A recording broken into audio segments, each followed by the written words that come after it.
Driving style.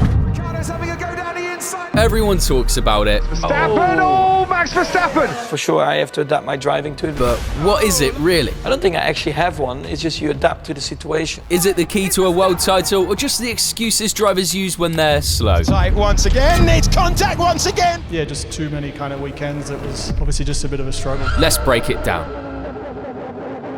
Back in the early days of Formula 1, nobody sat around in team meetings debating driving styles. Cars were difficult enough to keep on the road. Heavy steering, unreliable brakes, narrow tyres. Simply finishing a race was already a challenge. But as technology evolved, engineers and analysts began to notice something. Even when two drivers had the same car, their lap times and tyre usage could vary significantly. The difference wasn't only talent, but the way each driver controlled the car, their approach to braking, steering, and applying throttle. That's when the concept of driving style started to take shape. It became clear that every driver had a natural way of attracting performance. Some went for smooth and precise, focusing on consistency and tyre life. Others favoured a more aggressive and direct approach, braking late, rotating the car sharply, and relying on instinct to catch any slides. Classic examples really show this difference. Prost became known for his smooth and methodical inputs, maximising efficiency over a race distance. Senna, on the other hand, was famous for his aggressive commitment, often pushing the car right to the edge of grip.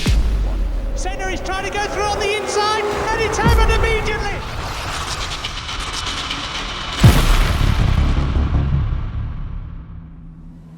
Schumi combined aggression with precision, building a style around late braking and curb usage, while Button showed how a smoother, tyre-friendly approach could be just as deadly. Today, with advanced telemetry, teams can measure every detail of a driver's input. Steering angle, brake pressure, throttle modulation, everything. This data confirms what everyone had been noticing for decades. Driving styles aren't just personality quirks, they're real, measurable ways drivers perform. From this analysis, you could see four main styles that pretty much cover every driver on the grid. Let's begin with smooth oversteer. At first glance, this style can look calm, maybe even too cautious, as if the driver isn't really pushing, but the lap times tell a different story. Sergio Perez from pole position, Stroll crosses the line, and he does go pole, 1:47.7. It's not about forcing the car to do what you want, but about guiding it with precision, finding lap time without wasting energy, making tiny corrections, or burning through the tyres. To really get it though, we need to break down what the name actually means. Oversteer happens when the rear of the car rotates more than the front, making the back want to snap. It's the classic moment when you see a car slide. Whoa, maybe not that much. And then comes the smooth part. Smooth operator. Here, the driver doesn't let that slide get messy. Instead, they manage it gently, keeping the car right on the edge of grip without snapping sideways. Think of it as a whisper, not a shout. Now, how do you make that happen? It's all in the racing line. Imagine it as the path you draw through a corner, and like handwriting, everyone's got their own signature. The U line is flowing. Brake a touch earlier, arc it round, exit clean.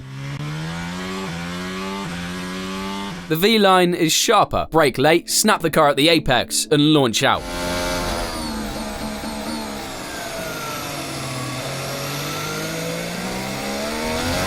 Of course, reality isn't that simple. No driver sticks to just one shape every lap. Lando, for example, is more of a V-shaped line driver, but his control and ability to adapt to changing conditions make him pretty neutral when it comes to cornering. Norris round the outside at turn 4, late braking. That's a huge advantage at tracks like Suzuka or Silverstone, where long, flowing corners reward stability. What does this give them? Better tyre management. By avoiding aggressive slides, drivers keep heat and wear in check, so their performance lasts longer during a stint. But here's the downside. Looking calm can look timid.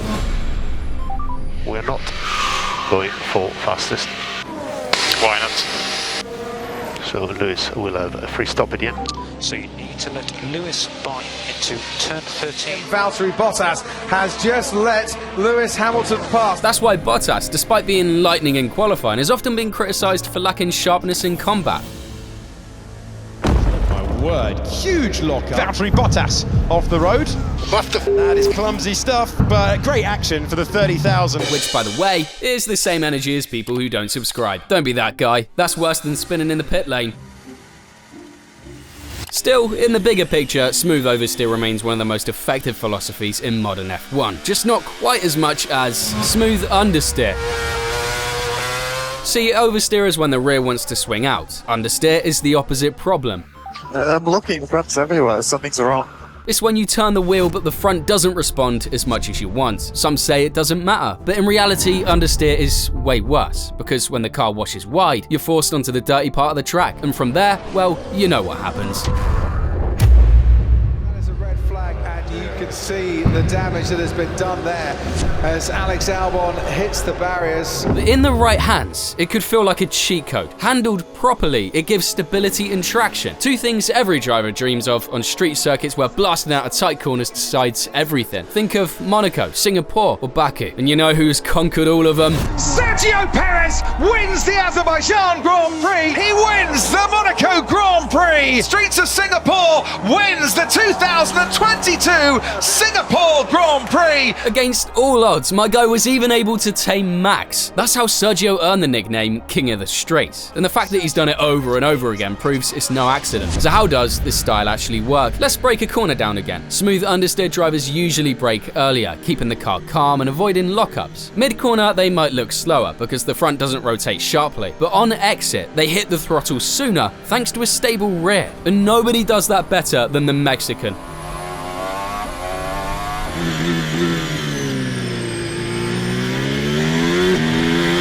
Growing up, he raced on worn-out second-hand tyres with barely any grip. It forced him to master the art of smooth inputs and precise throttle. On the same spectrum, but in his own way, there's Sir Lewis. Hamilton thrives on the edge. Back in karting, his dad pushed him to brake later and later until it became instinct. And at the top level, that habit turned into his trademark move, trail braking. He dives in deep, hitting the brakes harder and later than almost anyone, then bleeding off pressure as he turns to load the front tyres and rotate the rear. But here's the problem. Trail braking only shines when the car gives confidence, and that's exactly what this generation of ground effect cars took away. The W13 and W14 bounced like crazy with porpoising, the rear would snap loose and they just wouldn't turn in on entry. The very same style that once crowned him as king is now sinking him as a man.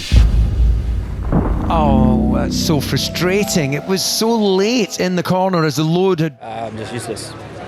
So say again? I'm just useless. Where have we seen this movie before?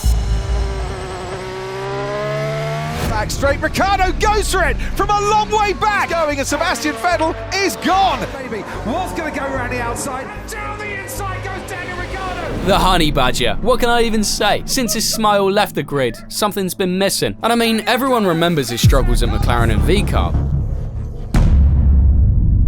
But fewer remember why. The answer is simple: lack of adaptation. They are going to touch, and Tsunoda in the AlphaTauri. Ricciardo succeeded when the car let him attack. Covers it off, but he can't cover it off totally. Ricciardo somehow finds a gap there. When it didn't, his whole style collapsed. Because Daniel is the definition of an aggressive oversteer driver. Imagine this driving style as a teenager who just discovered energy drinks. It's loud, it's reckless, just like Verstappen. It's the fight back to second place, or does it? Around the outside and nearly dropping the car. Max Verstappen went all in to take P2. And when it works, pure spectacle. Here, the driver forces it. They hurl the car into the corner, brake later than what common sense allows, and count on the rear stepping out to help them pivot. Instead of flowing U-lines, these guys live on the sharp V. Slam the brakes, snap the car at the apex, and punch the throttle like it owes them money.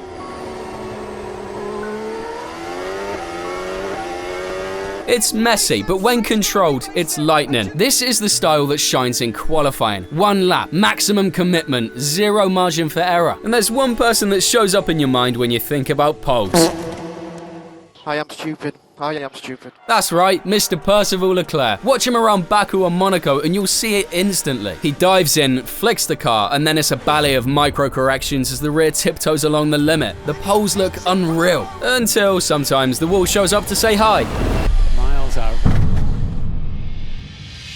Still, there's a ton of drivers that like this style. This isn't new. Senna made his legend by throwing cars into corners with ridiculous faith. Schumacher doubled down. Late brakes, huge curb hops. Car dancing, but somehow faster than anyone else. Today, you see that DNA in several drivers, and for a good reason. The highs are insane. Masterful lap from Max Verstappen. He delivers under pressure. Back-to-back pole positions in Formula One. Pole laps, dive bombs, onboards, fans replay on loop. However, it does have its lows. Worn tyres, lost consistency, and the occasional DNF. Charles Leclerc into into the barriers at turn 15 to bring out the red flag. At the end of the day, it's the gambler's way. The daredevil, if you will. Trade safety for speed, patience for chaos. And sure, it doesn't always win the long game, but when it hits, it's... You know what that is? Simply lovely. On the other hand, we have understeer. Aggressive understeer sounds like an oxymoron. How can you be aggressive when the car literally doesn't want to turn? Well, that's exactly what makes it fascinating. Understeer means the front tires give up first. You crank the wheel, but the nose just wants to slide wide. It feels like being a passenger while the car just ignores you. But the aggressive understeer crew, they dive in anyway, trail the brakes deep, and then wrestle the car into submission. And nobody does this better than Fernando Alonso. He spent half his career dragging uncooperative cars into places they had no right to be. Watch his onboards and you'll see constant micro adjustments, little flicks, little nudges, as if he's whispering, "Vamos, just turn a little bit more." Kevin Magnussen has a completely different approach. Heavy braking, overcommitment, muscling the car around whether it wants to or not. Why even bother? Because sometimes this style is the only way to make a bad car drivable. Of course, the price is steep. Consistency vanishes. One lap it works, the next is like turning a shopping trolley with a locked wheel, and it drains the driver too, mentally and physically.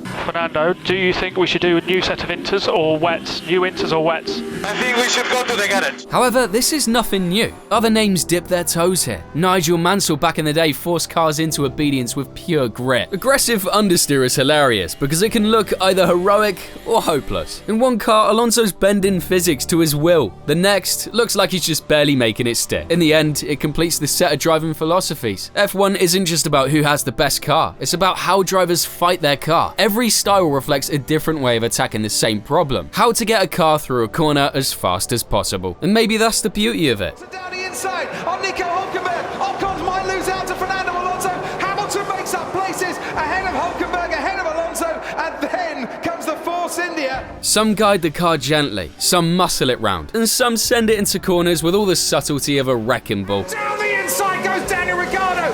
What a move from the Australian. He's picked up a couple of places in one corner. Whether it's Alonso finessing an ugly but effective style, Lando flexing his versatility, the king of the streets whispering sweet nothings into his tyres' ears, Max snapping the car around the apex, or Button making the cleanest moves possible. There's no one true driving style. If you're a nerd like me and enjoyed watching this video as much as I enjoyed making it, make sure to watch this other interesting video I've made for you. And as always, thank you for watching.